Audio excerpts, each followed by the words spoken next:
Hi friends, ఈరోజు వీడియోలో bubble గన్స్లోకి use చేసే లిక్విడ్ ఎలా తయారు చేసుకోవాలో చూసుకుందాం ఫ్రెండ్స్. ఈ వీడియోలో చూస్తున్నారు కదా, మనం అంట్లు తోమే విమ్ లిక్విడ్ ఉంటుంది కదా, అలాంటి ప్యాకెట్ ఒకటి తీసుకొచ్చుకోండి.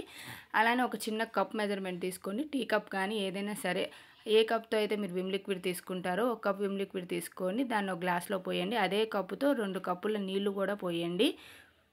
చూసారు కదా వీడియోలో చూపిస్తున్నట్టుగా, ఒక కప్పు విమ్ లిక్విడ్కి 2 కప్పుల నీళ్లు పోసి తర్వాత అదే గ్లాసులో 2 చెంచాల పంచదార కూడా వేయండి ఫ్రెండ్స్. వేసి బాగా కలతిప్పండి. ఆ పంచదార మొత్తం దాంట్లో బాగా కరిగిపోయేది వరకు కలతిప్పుతానే ఉండండి. చూసారు కదా వీడియోలో చూపించిన విధంగా ఇలా కలతిప్పాలి. కలతిప్పుతూ ఉండండి. కలతిప్పిన తర్వాత ఆ లిక్విడ్ని ఇలా ఒక కప్లో పోసుకొని మిషన్ గన్ తీసుకొని ఇలా బబుల్స్ వేసేయడమే ఫ్రెండ్స్. చూసారా ఎంత బాగా వస్తున్నాయో. పిల్లలు కూడా బాగా ఎంజాయ్ చేస్తూ ఆడుకుంటారు ఫ్రెండ్స్. ఈ లిక్విడ్ ఎన్ని రోజులైనా మనం స్టోర్ చేసుకోవచ్చు. దీన్ని ఒక కంటైనర్లోకి తీసుకొని నిల్వ ఉంచుకోవడమే. వీడియో కనుక మీకు నచ్చినట్టయితే లైక్ చేయండి, షేర్ చేయండి, సబ్స్క్రైబ్ మై ఛానల్.